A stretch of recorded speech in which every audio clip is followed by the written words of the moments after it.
I think it's going to set up. He's going to be set right upside Breezy Gus. I do think Special Reserve has a class advantage. I hope that Breezy Gus goes on with it because he'll be a longer price. It'd be better for my pick 5, however, or my pick 3.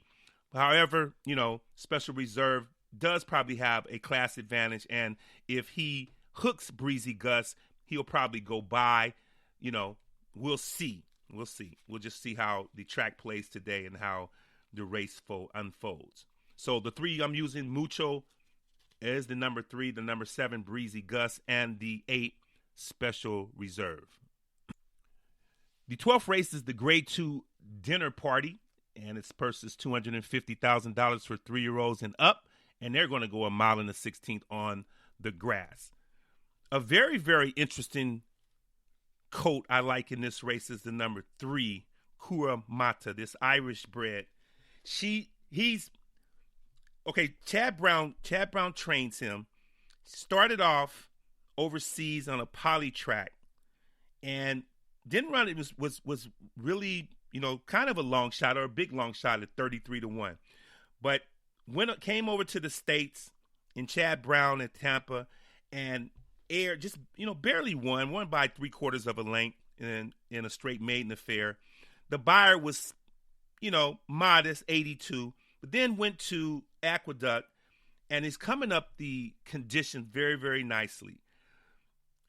Went to Aqueduct, won going away, and I think coming into here, this is it's a step up, and you're going to get a good price because Chad Brown has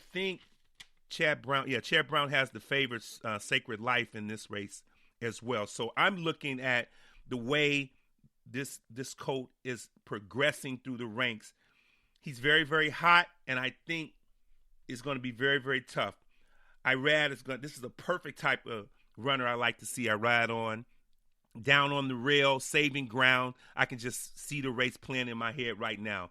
It's going to be one of my best bets of the day. The number 3 horse, Kura Mata, the Irish bred.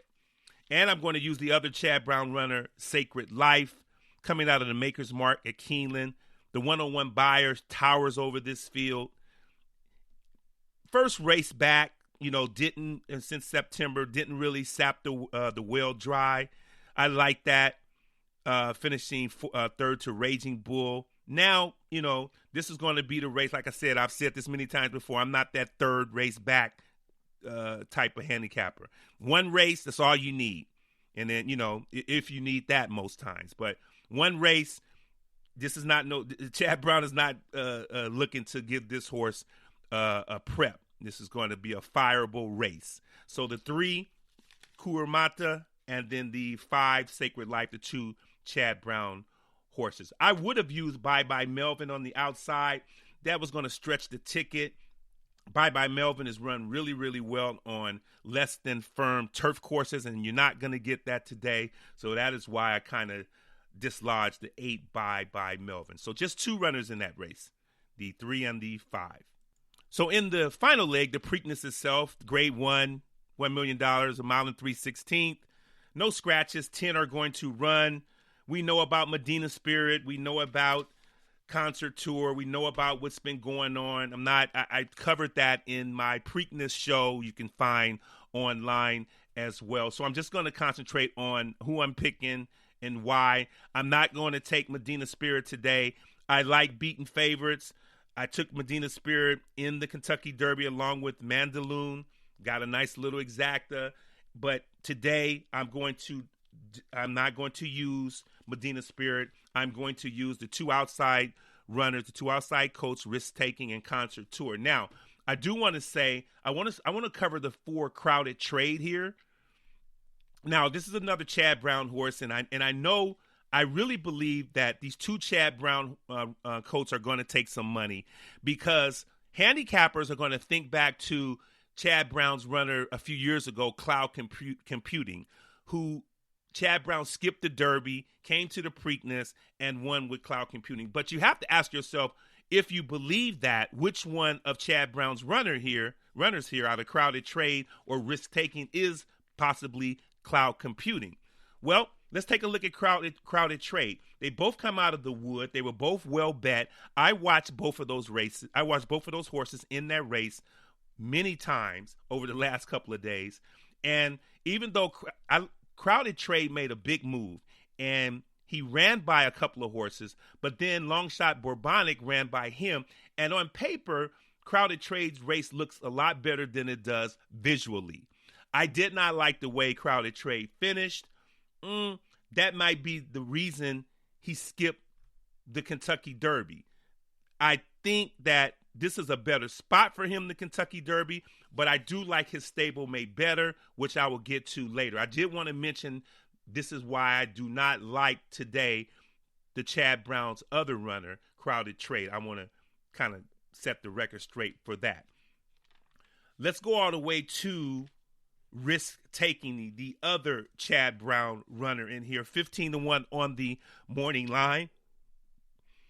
The possible, in my opinion, Cloud Computing, beaten favorite in the Wood Memorial. Now I watched this colt, and I mentioned this in my Preakness show, and I was watching him run, and he was on the far outside. He was on the far outside, the 4-horse that day, and he had clear sailing. He moved up on the far turn, much like Tappet did in the 02 Wood Memorial, without even being asked. Now Tappet was running by horses, mind you, without being asked, but Risk Taking was keeping up without being asked. And I watched that race, and I thought he was going to make a big move and be a factor at the end. But as they turned for home, it seems like something spooked him. I think something hit him. I don't know if a horse lost a shoe or something was on the track, but it looked like he jostled a little bit and just stopped running. So as the beaten favorite in the Wood Memorial, he didn't show up, and he took off, of course, the Kentucky Derby. I think this is the race he comes back and shocks the world. The 9 Risk Taking Trade by Chad Brown. Jose Ortiz will ride today. Irad jumped ship to the 5 Midnight Bourbon. So this is my choice, the number 9 horse, Risk Taking. Now, Concert Tour is the second horse I'm going to use, the second colt I'm going to use in this sequence. Now, beaten favorite in the Arkansas Derby. If you watch that race, kind of like how I saw Crowded Trade. I didn't mind the way Concert Tour finished in that race. He was undefeated going into that particular race. And I think the connections looked at that and they said, well, the way that Superstock ran by him and he didn't fire, he didn't fight on, was kind of concerned in a big field like the Kentucky Derby. I think coming back to a shorter field, a shorter distance, the outside is not anything to bargain for. However, you never can figure that out. But I think Concert Tour is going to come back and beat his stablemate today. He's going to be real, real tough by 2007 Kentucky Derby winner Street Sense. So we know that distance is not a problem. So the $48 ticket, just to recap, let's go through it again, and I'll let you go so I can get over to Santa Anita and do my thing today. I start at race 9. It's 2 runners, the 2 Casual, the 8 French Empire.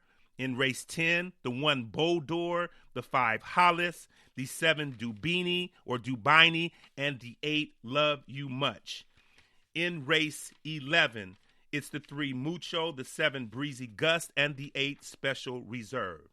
Race 12, the Dinner Party, 2 runners, the 3 who I really, really, really like, Kudamata, the Irish Bred, and the 5 Sacred Life, the 2 Chad Brown runners. And in the Preakness itself, I'm not going to use Medina Spirit. It's not because I'm mad at Baffert. Like I said, I cashed a nice exacta on the Derby. I missed the pick 3, but I did, I did really well on Derby Day. So I'm just thinking that Medina Spirit ran his race, and I'm looking for others to bounce back off subpar or even efforts in their prep races. And that's the 9 Risk Taking and the 10 Concert Tour. So thank you for listening to my show, everyone. Hopefully, I can shed some light. Hopefully we can catch some winners. And, I'm really just trying to put out there a brand, a style of handicapping, and hopefully, it catches on. I'll get some feedback. I would like your comments, and please like, share, follow any episode I produce of Thoroughbred Ticket. So once again, happy Preakness Day, race fans. Have a great day and take care.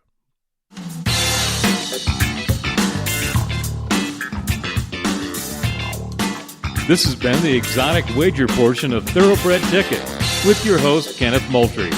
Please tune in again next time, and especially share if this show gave you a pick 4, 5, or 6 that catapulted you to having a great day at the track.